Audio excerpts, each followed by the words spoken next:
Hello, welcome to another quad review. Today on the shelf we have got the GEPRC Hummingbird, and it's a tiny little 110mm quad with some pretty good components packed in there, and it does feel really substantial. So hopefully this is going to pack quite a punch for such a little tiny quad. Anyway, we're going to stick it on the bench and then I'll do some flight tests at the end. So let's take a look at the components and then see how it flies. So here is the quad, and I'll quickly go over what is also in the box. So we've got two sets of these Gemfan Hulky props, and these are 2040s as you'll be able to see, and the tri-bladed. So if you do want to pick up some spares of these, go ahead. If you watched my latest review, the last quad I did, they also used these little propellers, and they are pretty good. They don't break at all, and they haven't smashed in all the crashes that I've had them. So hopefully these will be good on this as well. We've also got a couple of screws. I imagine there'll be spare ones for the sort of different standoffs and things. Also a spare piece of rubber for the bottom, which is self-adhesive, so that is going to be able to go on the bottom there and stop our battery from just touching that carbon fibre. We've also got two little Allen keys and a spare XT30 plug if we want to swap this over from XJT, which is a really nice touch. So if we've got only XT30 batteries, then we can easily swap that over. So that is something that is quite nice to be included. We've got a battery strap as well, just a tiny little black one, GEPRC branded, and also two of these long black things, which are basically protectors for the... There we go. So these are basically just protectors from the receiver, for the receiver antennas, so you can attach them in there and then sort of slot that in there, and then obviously one on the other side as well, and trim these down to size if you want, so that will keep these out of the way of the props. Anyway, here is the quad itself. It's, like I mentioned, GEPRC branded, and I've had quite a few quads from these that have been pretty good performers, pretty good standard all-round quads, and very nice to fly, and very durable in fact. So hopefully a quad of this size, they tend to get smacked about a bit and obviously are a bit more prone to breaking, but hopefully this is going to be quite good. It looks and feels really durable, really nice. We've got thick carbon fibre. Look at that base plate, that's quite thick compared to a lot of quads we've seen of this size. And also obviously carbon fibre top plate and side bits on here for the camera protection, which is pretty nice. And I'm liking just sort of the beveled design, well, not really beveled, but sort of design on the arms of here. That's quite nice.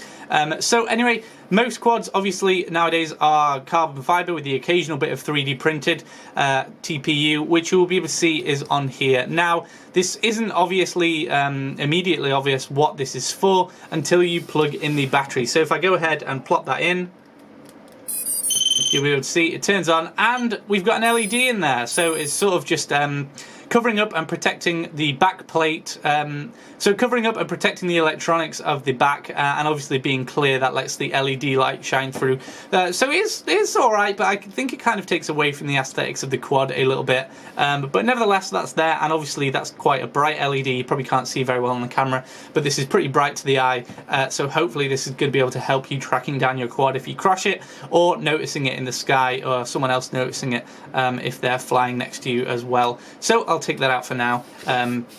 And yeah, so pretty nice design, and not always a fan of 3D printed parts, especially when it's an important part like a top plate or a canopy, but it seems to be okay and sort of suitable in this case because it's just housing the LEDs at the back and it's not taking away from the structural integrity of the quad at all. So no qualms there with this 3D printed piece. On to the rest of the frame, you'll be able to see, as I mentioned, it's carbon fibre, and we've also got a carbon fibre protection bit for this camera, which is a really good idea because a lot of the times the camera is obviously the most exposed bit, so that's going to get a lot of scratches on the lens and take quite a bit of a beating. So if we're hitting branches and stuff, hopefully, so long as nothing's coming directly at the camera, if it's going sort of parallel to it, then we're not perpendicular to it, sorry, then we're not going to be getting anything smashed on there, because you'll see we've got a nice bit of a gap between the camera lens and this extended piece of carbon fibre, which is good to have that lens protection on there. So we've got the little aluminium pieces, sort of very dark gold on here, which are also very nice, holding the top plate and sort of securing the quad together. And then going onto the middle, you'll see we have got the stack. And now this is a 3-tier stack, which is sort of pretty much standard. I've been seeing quite a few 2-tier stacks, and we're starting to get sort of a few more all-in-ones as well. But nevertheless, this is a nice, pretty compact stack as well. You'll see we've got no crowding of wires in here, and not a lot of stuff shoved in. We've got quite a bit of space, so if you did have to take this apart, it looks like it'd be pretty easy to put it back together again, or resolder pieces, so it's not absolutely stuffed like a lot of stacks are on quads this size, which is a really nice thing to see. So the ESC in this, obviously 4-in-1, is actually rated at 12 amps, which seems a little low to be honest for one quad this size.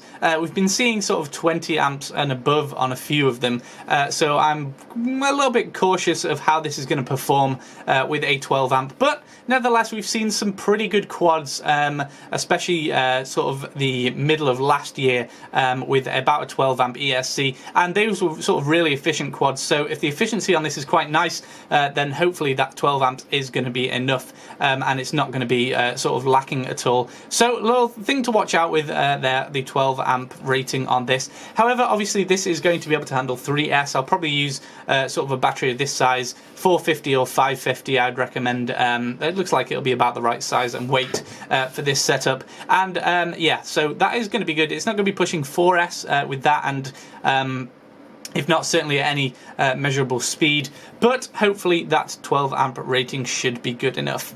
Anyway, if we move up onto the next bit of the stack, you'll see it's got our USB port, which obviously means that this is the flight controller. So nothing to rave about with this, it's just a standard F4 omnibus.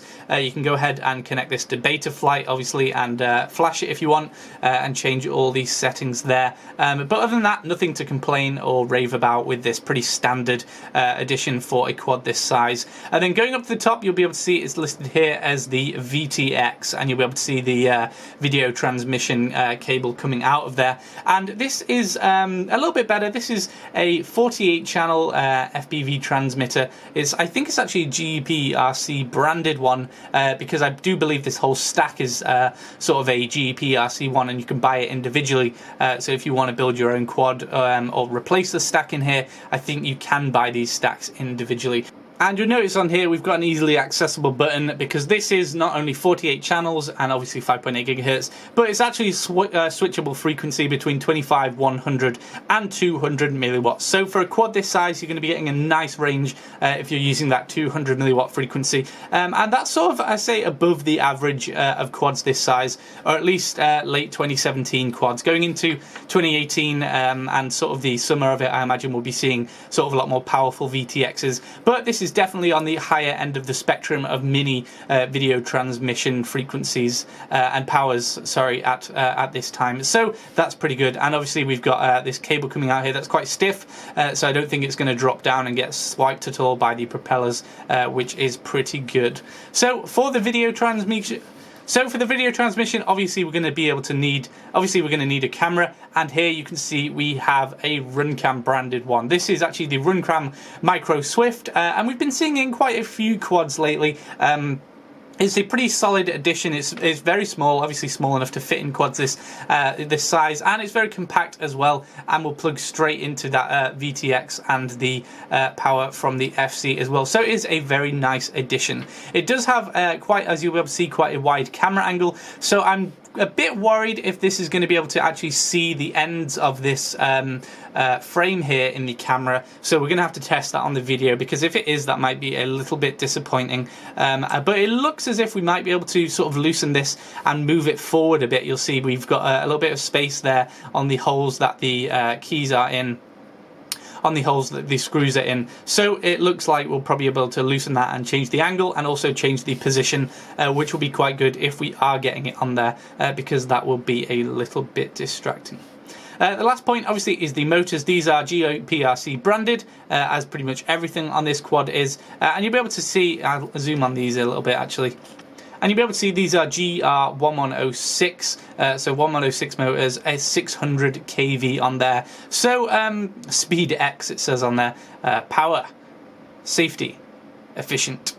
So hopefully these will be powerful and efficient, especially working, I've got the mouse on screen there, especially working with this 12 amp ESC. Hopefully this setup is going to be all right and we're not going to sort of overheat and get some issues on there using a 3S. So anyway, that is pretty much it. It's a pretty standard quad, nothing explicit coming to shout about. We've got sort of a lot of these RunCam cameras used on quads this size. It's a good, obviously quite a high power video transmission. We're maxing out about 100 on a lot of other mini quads, so that is quite good. And yeah, it's pretty nice and compact, pretty durable it feels like, and it's pretty hardy it seems as well. So we're going to go ahead, test this out now, thrash it about a bit, see if it can take a beating and see how it flies. So let's go check that out.